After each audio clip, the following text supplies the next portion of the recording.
주식으로 수익을 내는 사람들의 세 가지 특징, 금융공황이 발생해도 돈을 벌어가는 사람들의 공통점이 있습니다. 오늘은 네 가지 지혜를 통해서 여러분들의 삶을 180도 바꿔드리겠습니다. 단 5분이면 충분합니다.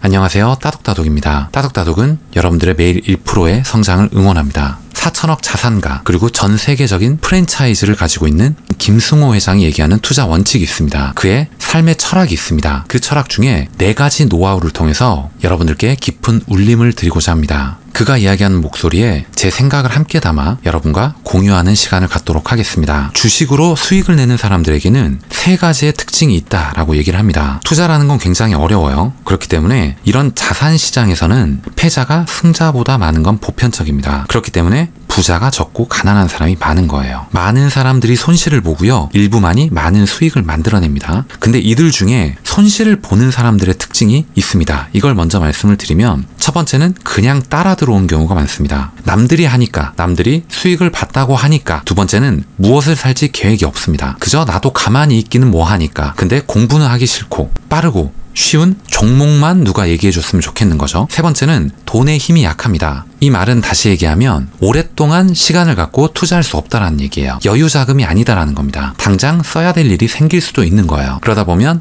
수익률이 마이너스로 내려갔을 때 어떤 현상이 일어날까요? 마음이 초조해집니다. 급한 마음에 결국 손절하게 됩니다. 혹여나 수익을 얻었다라고 해도요. 나 1년치 은행 이자 벌었어. 이렇게 좋아하다가 다시 또 다른 걸로 갈아타고요. 거기서 손해를 보고 나옵니다. 이런 사람들은 대체적으로 투자는 물론이고 투기도 못합니다. 그냥 거래량 늘리는 역할이나 한다라고 얘기를 합니다. 그리고 통장에서 돈은 점점 얼음처럼 녹는 걸 보게 된다. 주식시장은 자신을 도박장으로 만드는 사람에게는 냉혹한 벌을 내려서 재산을 몰수해버립니다. 주식시장에서는 주식과 그 주식이 거래되는 이유를 명확히 알고 있는 사람이 장기적으로 돈을 번다라는 것이죠. 우연히 돈을 버는 건 없습니다. 그렇게 돈을 벌었다라고 해도 품질이 좋지 않기 때문에 금방 사라지기 때문입니다. 그렇다면 이렇게 주식 투자에서 성공하는 사람들, 이 사람들의 세 가지 특징, 공통점은 무엇일까요? 첫 번째는 자신을 경영자로 생각한다는 거예요. 이 회사가 무엇을 할 것인지를 알고 있습니다. 어떻게 운영하는지를 이해를 하고 있어요. 회계 장부를 볼 줄도 압니다. 이렇게 자신만의 회사를 머릿속에 넣어놓고 확신을 갖고 있다면 다른 사람들의 평가나 걱정에 마음이 흔들리지 않아요. 그렇기 때문에 오랫동안 장기적으로 투자할 수 있습니다. 가격 변동에 따라 쓸데없이 들락거리지도 않습니다. 두 번째는 보유하고 있는 돈이 품질이 좋습니다. 즉 여유 자금이라는 거예요. 배당만 꾸준히 잘 나온다면 평생 그냥 빼지 않고 놔두겠다. 이익이 생길 때까지 언제든 느긋하게 기다릴 줄 알아요. 세 번째는 싸게 살 때까지 기다립니다. 싸게 사는 건 어려운 일입니다. 근데 좋은 주식을 싸게 사는 건 더 어려워요. 심지어 폭락장에서 모두가 떨어져 공포에 떨고 있을 때 이때 사모으는 용기도 있어야 됩니다. 여러분들에게 이 세 가지 특징이 있는지 스스로에게 물어봐라 라고 얘기를 합니다. 진정한 투자자는 친척, 친구에게도 투자를 권하거나 의견을 말하지 않습니다. 어차피 나올 때는 같이 나오지 않을 것이란 걸 알고 있기 때문입니다. 모두의 멘탈이 다르기 때문입니다. 두 번째는 가난은 생각보다 훨씬 더 잔인하다라는 겁니다. 우리가 주변에서 이런 얘기를 듣곤 합니다. 삶에 대한 의미, 가치가 더 중요하지 않아? 돈이 인생의 전부는 아니잖아. 돈이 있다고 행복한 건 아니잖아. 너무 돈돈거리지 마. 근데 이렇게 얘기하는 사람들에게는 이 사람이 어떤 진위를 갖고 얘기하는지 검증을 하는 과정이 필요합니다. 일반적으로는 이런 세 가지 이유에서 말을 하기 때문인데요. 첫 번째는 무엇이 삶의 가치인가에 대한 기준이 모호합니다. 자신의 삶의 우선순위가 뭔지를 몰라요. 내가 무엇을 위해서 오늘 하루를 보내고 있는가? 내가 10년 후에 어떤 목표와 꿈과 비전을 향해서 가고 있는가? 이런 것이 없습니다. 두 번째는 가난이 얼마나 무서운지 몰라요. 저 또한 아주 무서운 가난까지는 경험해보지 않았지만 충분히 우리는 드라마, 영화를 통해서 경험하고 있습니다. 끔찍한 경우도 많아요. 세 번째는 자신이 부자가 되리라는 자신이 없기 때문입니다. 내가 지금 이렇게 한다고 한들 과연 부자가 될 수 있을까? 과거에도 해봤는데 안 됐잖아. 이런 것 때문입니다. 현대 경제사회는 자본주의입니다. 이 틀 안에서는 자유를 얻으려면 막대한 돈이 필요해요. 그냥 그저 안정된 직장으로는 부족합니다. 그냥 월급으로는 턱없이 모자라요. 우리는 5년 앞도 내다보기 어렵기 때문입니다. 대기업도 내년에는 망할 수도 있는 것이기 때문이에요. 마음의 가난은 명상 그리고 독서로 보충할 수 있습니다. 하지만 경제적 가난, 이건 선한 의지를 거두어갑니다. 마지막 한 방울 남은 자존감마저 빼앗아갑니다. 빈곤에는요, 예의도 품위도 없다라고 얘기를 합니다. 본인이 절박하게 경험해봤기 때문입니다. 경험자가 이야기한다라는 것은요, 굉장히 고통스럽고 힘들다라는 거예요. 저는 한편으로 이런 생각도 합니다. 여러분들에게 돈이 없다면, 당장 오늘 내일 식사를 해결할 수도 없는 그런 상황이라면 가족이 존재할까요? 친구가 존재할까요? 사랑이 존재할까요? 오늘 당장 먹기가 힘든데요. 예의도 품위도 없어지는 게 가난입니다. 이렇게 삶이 어려워지게 되면 마음의 여유 그리고 평정을 유지하기가 어렵기 때문이에요. 김승우 회장은 이렇게 얘기를 합니다. 부자가 되는 방법의 시작은 자신이 부자가 될 수 있다고 믿는 것이다. 나는 부자가 될 수 없다고 생각하는 사람은 절대 부자가 될 수 없고, 부자가 될 수 있다고 믿는 사람 중에 부자가 나온다고 믿는다. 그 믿음이 실행하게 하고 고민하게 하고 도전하게 만들어주며 길을 만들기 때문이다. 가난이 생각보다 잔인하듯이 부자의 삶은 여러분들 생각보다 훨씬 행복하다라고 얘기를 합니다. 뼈 때리는 일침이죠. 세 번째는 경제공황, 금융공황에도 돈을 버는 사람의 특징. 이 상황에서 세 가지 인간상을 얘기를 합니다. 계속적인 상승장이 이어지다 보면요, 탐욕에 가담하는 사람이 몰려듭니다. 저 또한 2007년에 회사 입사를 해서 지점에서 펀드 판매를 한 적이 있었는데 굉장히 충격적이었습니다. 아침에 개점 전에 수많은 사람들이 이미 줄을 서 있고요. 그때 당시에는 현금 이체도 있었지만 대부분이 현찰을 가지고 오는 경우가 많았어요. 그래서 007 가방 같은 거 가져오는 분도 있었고요. 심지어 아이를 업고 나오는 아주머니도 있었습니다. 이런 사람들이 몰려들면 시장의 실제 가치와 상관없이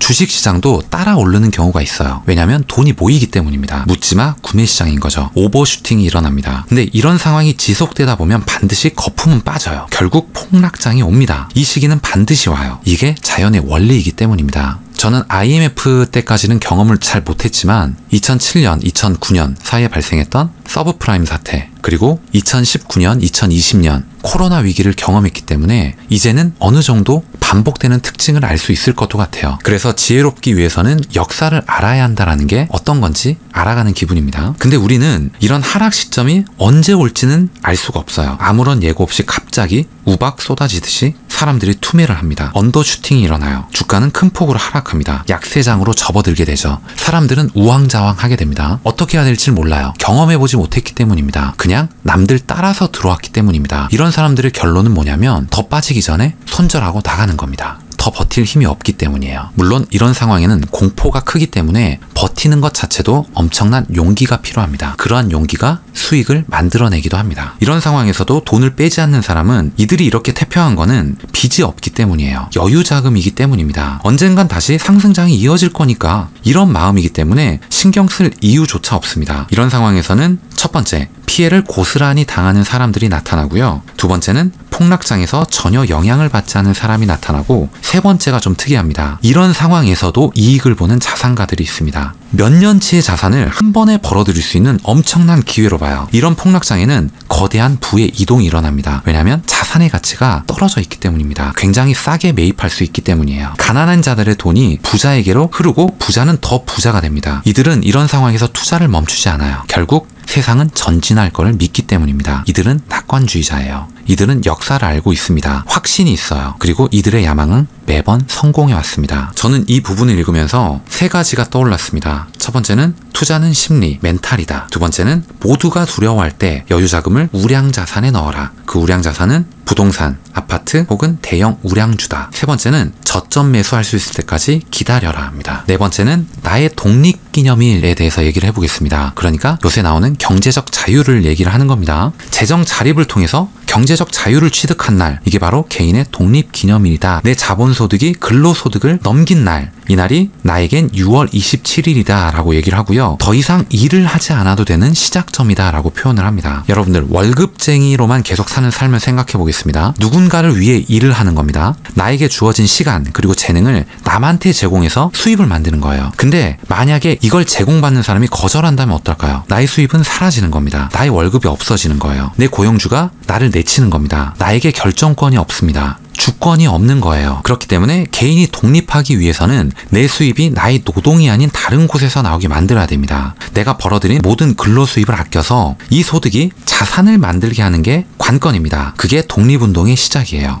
경제적 자유를 이루고 난 이후에는 내가 일을 하든 안 하든 모두 내 자유입니다. 나에게 결정권이 있어요. 은퇴를 해도 좋고요. 안 해도 좋습니다. 내 결정권이 스스로에게 생겨났기 때문입니다. 이제 독립을 이루고 나면 조금 사치해도 좋다라고 얘기를 해요. 좋은 식당에 가도 좋고요. 여행을 계획해도 좋습니다. 나를 위해서 선물, 배우자를 위해서 꽃다발을 사도 좋아요. 가족들도 이 독립기념일에 함께 축하하고 응원할 수 있어야 됩니다. 이날을 기억할 수 있어야 돼요. 그래서 절대로 다시 가난해지지 않도록 상기해야 됩니다. 올바른 부를 즐기기 위해서예요. 다시 한번 말씀드리겠습니다. 두 가지로 다시 정리를 하면 근로소득이 발생하면 나를 위한 투자를 하거나 몸값 상승에 몰입하십시오. 그리고 근로소득을 증가시키세요. 그리고 두 번째는 자산 매입, 그러니까 주식이나 부동산 확보를 통해서 배당이나 월세를 얻어야 됩니다. 그래서 돈이 돈을 버는 단계로 넘어가셔야 된다는 거예요. 오늘은 김승호 회장이 얘기하는 4가지 돈의 원칙, 그의 철학, 투자에 대한 가치관을 나눠봤습니다. 오늘 여러분들께 말씀드린 내용이 조금이라도 도움이 되셨거나 재밌게 들으실 수 있으셨다면 좋아요, 그리고 구독 꼭 부탁드리겠습니다. 그리고 여러분들 머릿속에 떠올랐던 주변 지인들의 이야기, 경험담들을 자유롭게 댓글을 통해서 남겨주세요. 다음 시간에 더 좋은 내용, 더 좋은 컨텐츠를 가지고 인사드리도록 하겠습니다. 이상 따뜻한 성장을 꿈꾸는 따독따독이었습니다. 감사합니다.